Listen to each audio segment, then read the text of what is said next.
from Fargo and serving you on TV, online, and on the go. This is Valley News Live at 6. There's beat drivers that are a little bit too radical. A warning from a beat truck driver himself. Regardless of what you're driving, you need to keep both eyes on the road during a dangerous time of the year. New information on a deadly crash involving a pickup and a beat truck overnight. The Minnesota State Patrol has identified the passenger in a pickup who was killed as 23-year-old Ricardo Gutierrez of Borup, Minnesota. They have not released the name of the driver of the pickup who was also killed. That crash happened near Felton, Minnesota. And another beat truck accident early this morning, this time near Borup. The beat truck rolled and the driver was pinned underneath. Now, regardless of what you're driving, a local beat truck driver tells us you need to keep your eyes peeled and slow down. Valley News Team's Nicole Johnson took a ride with that driver today and shows us what to be watching out for. No matter what time you're behind the wheel, guarantee there are beat trucks out on the road. Thousands of them.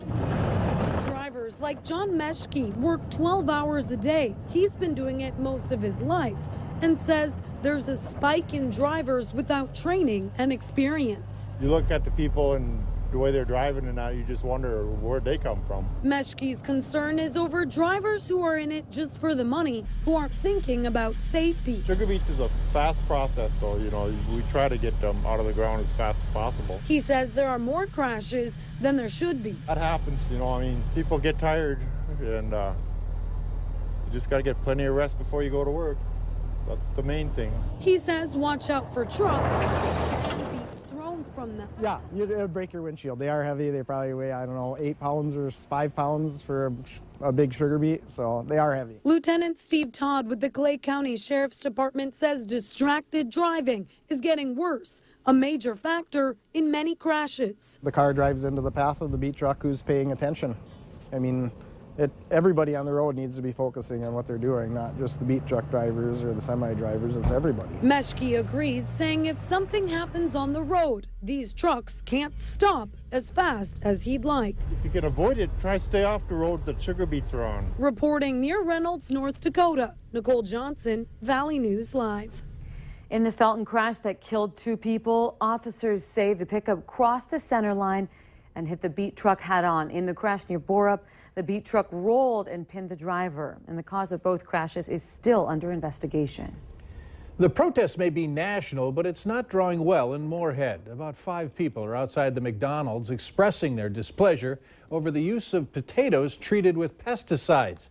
The Toxic Taters Coalition is taking a stand against McDonald's and one of the largest potato producers, R.D. Offutt Company.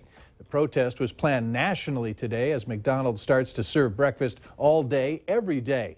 Now, coming up tonight on Valley News Live 10 at 10, a response from the R.D. Offutt Company.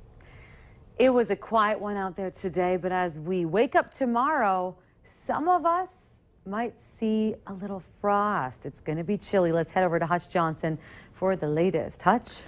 That's right. For this evening, temperatures are starting to fall already. We're at 60 in Fargo after reaching a high of only 63. 50s up north. Now, there is the frost advisory up and down the Red River Valley and for the Devil's Lake area as well. Otter Tail County and at least the western reaches of Becker County are included in the frost warning. But eastern Becker and points north of there, including eastern Marshall, eastern Polk, a freeze warning is in effect. That will effectively end your growing season there. Temperatures before we head to bed tonight will already be in the low 40s.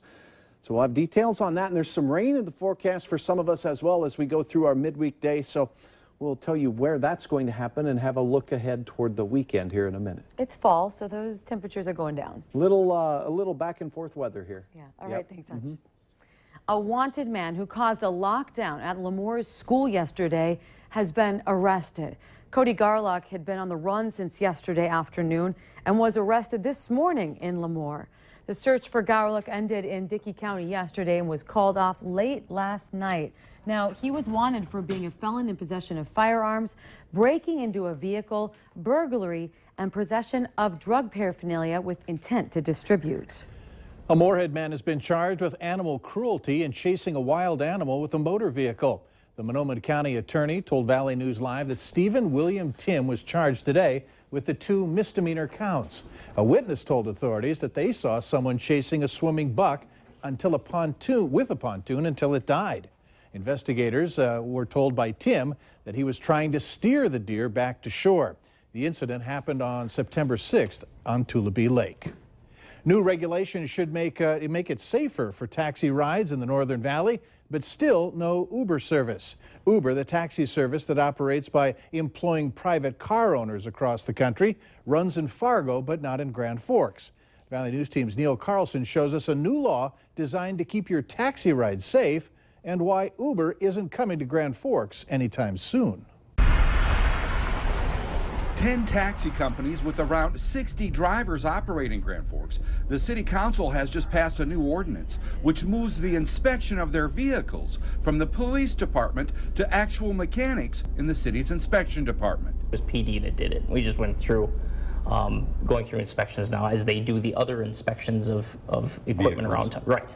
Okay, so it's an actual mechanic looking at it. Right, yeah. And fully inspected cabs with licensed drivers will be required to have city-issued stickers on their taxis January 1st. Police will still be doing the background checks on Grand Forks taxi drivers and reserve the right to suspend or revoke licenses. We look at their driving record obviously very intensely because that's what they're doing, and then they're providing a service to our public. So we want to make sure that it's a safe driver, following the laws and the regulations and the rules and using safe practice. And the current Grand Forks taxi companies won't be getting any competition soon. Uber, the taxi service that employs private car owners, is growing across the country. But don't look for Uber taxi service here in Grand Forks anytime soon.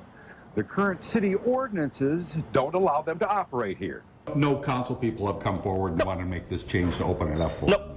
No. And not saying that won't happen in the future, and then we address it then. So for now, the current taxi service continues with a few more checks starting January 1st to keep everyone safe. In Grand Forks, Neil Carlson, Valley News Live. Don Cash, the owner of Grand Forks Taxi, tells us he welcomes the new regulations. He says that it will help shape up some shadier companies in town. Cash adds that his drivers already go through extensive background checks and drug screenings. Drinking urine, eating mud, and having nowhere to call home. That's the story told to hundreds of South Fargo High School students today. One of the thousands of displaced Sudanese boys, now grown up, shared his positive message, along with describing how difficult it can be to be a refugee in this country.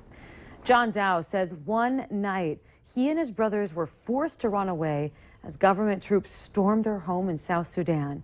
And his message to refugee children like him: be strong and ignore the naysayers. When you come from South Sudan, people from the same country in the north, they want to kill you, right? And you guys are the same. So why are you, can you tolerate whatever being said to you in this country?